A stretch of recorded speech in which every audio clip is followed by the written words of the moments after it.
Hello students, आप सभी का एक बार फिर से स्वागत है। तो हम पढ़ रहे थे बेटा समय के बारे में। तो कह रहा है हम मानक समय क्यों मानते हैं। अलग अलग यागमोत्र पर स्थित स्थानों के स्थानीय समय में अंतर होता है। उदाहरण के लिए बहुत से देशांतरों से गुजरने वाली, यानी कह रहा है बहुत से ऐसे देशांतरों से गुजरने वाली जो रेलगाड़ियां हैं के लिए समय सारणी तैयार करना कठिन होता है, क्योंकि बेटा वो बहुत से जो है देशांतरों से गुजरती हैं।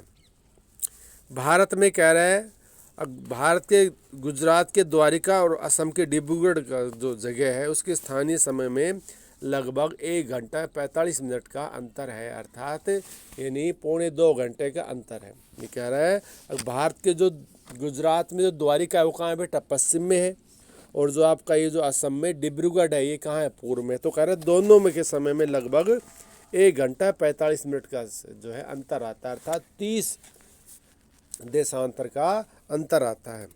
इसलिए आवश्यक है कि देश के मध्य भाग से होकर गुजरने वाले किसी यागमोत्र के स्थानीय समय को देश के मानक समय माना जाए। इस यागमोत्र रेखा स्थानीय समय को पूरे देश का मानक समय माना जाता है। भारत में बेटा कह रहा है 82 डिग्री 82.5 डिग्री यानी 82.30 पश्चिमी पूर्व को मानक यागमोत्र माना जाता है। इस यागमोत्र के स्थानीय समय को पूरे देश का मानक समय माना जाता है। इसे भारतीय मानक समय के नाम से जाना जाता है। तो आप इसे अंडरलाइन कर सकते हो। कबीर भोपाल के निकट एक छोटे से नगर में रहता है और वह अपने मित्र आलोक से कहता है कि वे लोग आज रात्रि में नहीं सो पाएंगे। ये कह रहा है कबीर जो है भोपाल यानी मध्य प्रदेश के छोटे से नगर में रहता है और वह अपने मित्र आलोक से कहता है कि वे आज रात्रि को नहीं सो पाएंगे। भारत और इंग्लैंड के बीच में एक क्रिकेट मैच लंदन में 2 बजे दोपहर को 2 बजे शुरू होता है, अर्थात वह जो मैच भारत में उस समय कितने बजे होंगे, 7:30 बजे होंगे। ऐसा इसलिए है क्योंकि बेटा अलग अलग देशांतरों में स्थिति जो देशांतर होते हैं वो अलग अलग होते हैं। यह देर रात्रि तक समाप्त होगा। क्या आप जानते हैं कि भारत और इंग्लैंड के बीच में समय का अंतर क्यों है, क्या अंतर है। तो कह रहा है बेटा भारत ग्रीनविच जो रेखा है, जो यागमोत्तर जो रेखा है 22.5 डिग्री पूर्व में स्थित है। यहाँ का समय ग्रीनविच रेखा से लगभग 5.5 घंटे आगे है। इसलिए जब लंदन में दोपहर के 2 बजे होंगे तो उस समय बेटा यानी 5.5 घंटे आगे लगा लो, तो समय भारत में जो शाम के कितने बजे होंगे, 7:30 बजे का समय होगा। कुछ देशों का देशांतरीय विस्तार अधिक होता है। क्या है, कुछ देश ऐसे होते हैं जिनका देशांतरीय विस्तार 30 देशांतर से ज़्यादा होता है। जैसे बेटा कनाडा है, फ्रांस है, आपका है या अमेरिका है, तो इनका देशांतरीय जो होता है विस्तार ज़्यादा होता है, इसलिए वहाँ पर एक से ज़्यादा मानक यागमोत्र को माना जाता है। इसी कारण वहाँ पर एक से अधिक मानक समय अपनाए गए हैं। उदाहरण के जरिए रूस में 11 मानक समूह को अपनाया गया है। पृथ्वी को 1-1 घंटे वाले 24 समय क्षेत्र में बांटा गया। इस प्रकार प्रत्येक समय में 15 देशांतर तक के क्षेत्र को घेरता है। अब देखिए तो बेटा आपका पाठ पूरा हुआ। अब इसके उत्तर क्वेश्चन देख लेते हैं।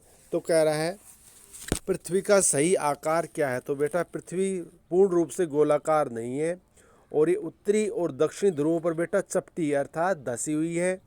और बेटा यदि सही रूप से हम माने तो इसका आकार किसका है, सेब की भांति इसका आकार है।